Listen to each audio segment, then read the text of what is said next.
साथ ही तो चलिए रुख करते हैं आज की ताजा खबरों की ओर।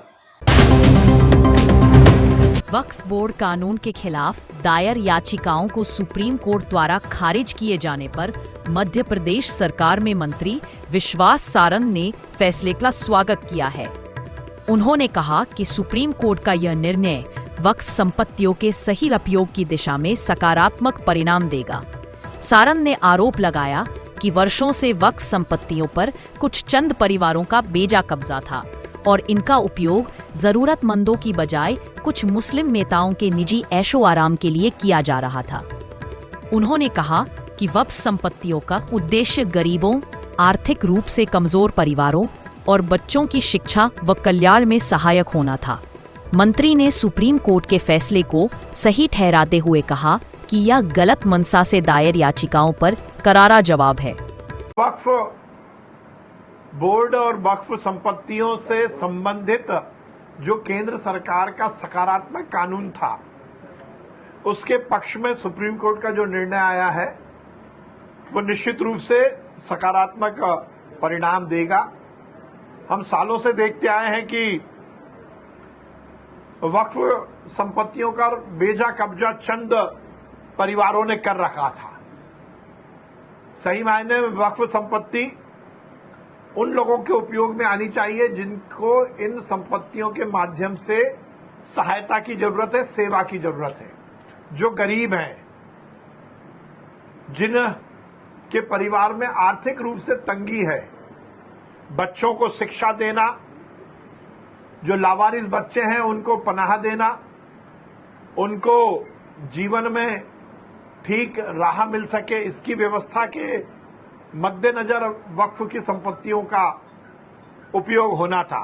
पर हम देख रहे हैं देश में चंद मुस्लिम नेताओं ने केवल अपने बच्चों के ऐशो आराम के लिए इन वक्फ संपत्तियों का बेजा उपयोग किया था। अब वक्फ कानून आया तो उनके पेट में दर्द हुआ था, पर आज सुप्रीम कोर्ट ने जिस प्रकार से गलत मंतव्य से जो याचिकाएं लगाई गई थी उनको खारिज किया है और सुप्रीम कोर्ट ने कहा है कि जो कानून बना था उसके सकारात्मक दूरगामी परिणाम निकलेंगे। उन सब याचिकाओं को खारिज करते हुए सुप्रीम कोर्ट ने जो निर्णय दिया है उससे निश्चित रूप से आगे आने वाले समय में वक्फ की जो संपत्ति है जिस पर कि लोगों ने अपनी व्यक्तिगत हितों को साधने के लिए बेजा कब्जा किया था, वो अब कब्जा हटेगा और इन समता समाधान पार्टी के राष्ट्रीय अध्यक्ष अशोक पवार ने नर्मदा घाटी विकास प्राधिकरण NVDA के वरिष्ठ अधिकारी HR चौहान पर गंभीर भ्रष्टाचार और शासकीय दस्तावेजों में हेराफेरी के आरोप लगाए हैं।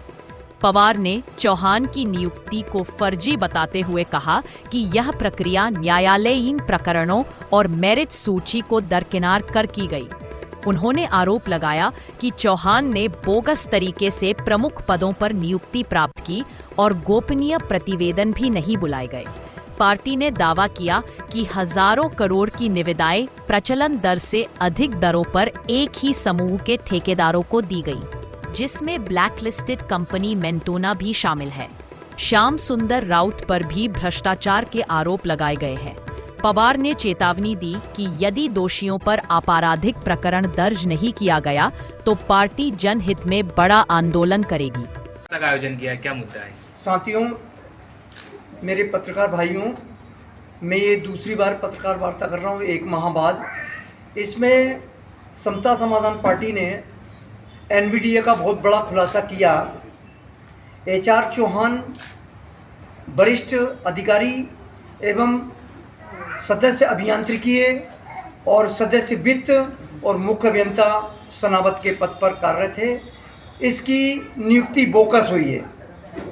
इस नियुक्ति में मध्य प्रदेश सरकार द्वारा CR बुलाना थी, नहीं बुलाई। मेरिट लिस्ट देखना थी, वो नहीं बुलाई।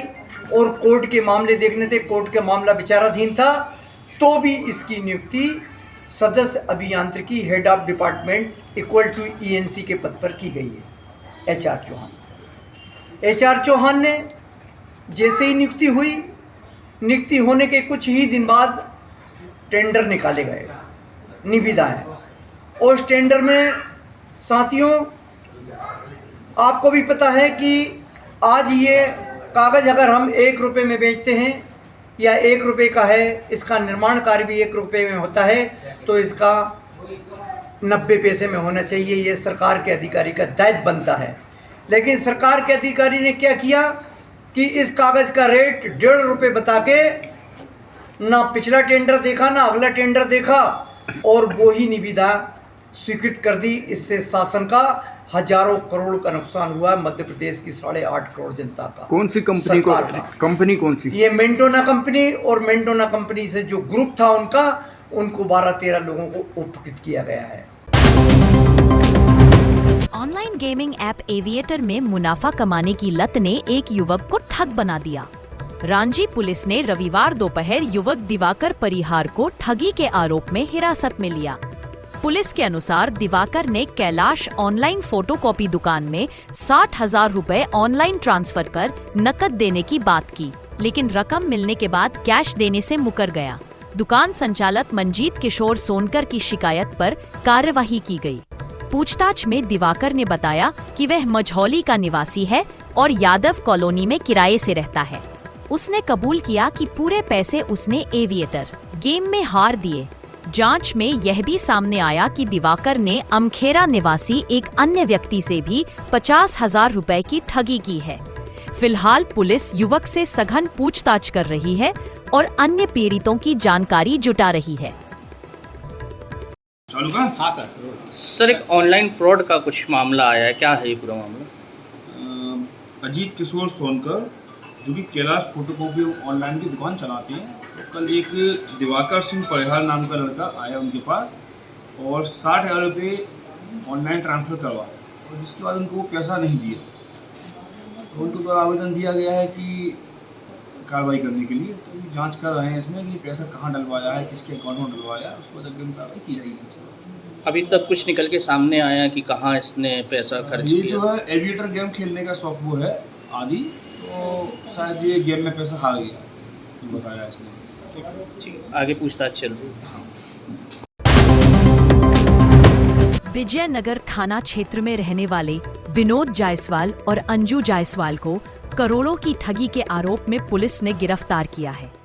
एडिशनल एसपी सूर्यकांत शर्मा ने बताया कि दंपत्ति पर धोखाधड़ी और अमानत में खयानत के तहत मामला दर्ज किया गया है। तिलहरी निवासी कमल चढ़ा, शैलेश जैन और आशीष चावला ने शिकायत दी थी कि जायसवाल दंपत्ति ने इन्वेस्टमेंट पर दुगना रिटर्न देने का झांसा देकर करोड़ों रुपये लिए और बाद में पैसा लौटाने से मुकर गए। पुलिस ने बताया कि दंपत्ति लोगों को भरोसे में लेकर निवेश के नाम पर रकम ऐंठते थे और फिर फरार हो गए। शिकायत के आधार पर जबलपुर पुलिस ने दोनों को गिरफ्तार कर रिमांड पर लिया है। फिलहाल पूछताछ जारी है और अन्य निवेशकों की भी जानकारी जुटाई जा रही है। धोखाधड़ी करने के मामले में दंपति को गिरफ्तार किया। तिलहरी क्षेत्र के रहने वाले कमल चड्डा और इनके 2 दोस्त थे, शैलेन जैन और आशीष चावला। इनने विजयनगर में ये रिपोर्ट की कि दंपत्ति थे विनोद जायसवाल और अंजू जायसवाल। इन्होंने इन्वेस्टमेंट के नाम पर लगभग इनसे 1 करोड़ 21 लाख रुपए ले लिए और एक कंपनी भी बनाई थी और फंड मैनेजमेंट योजना के तहत राशि इसमें बढ़ने की बात कही थी और कंपनी को लाभ होने की भी बात कही थी। लेकिन जब इन्होंने रुपयों की मांग की तो ये बाद में मुकर गए और कुछ दिन तक ये फरार भी हो गए थे।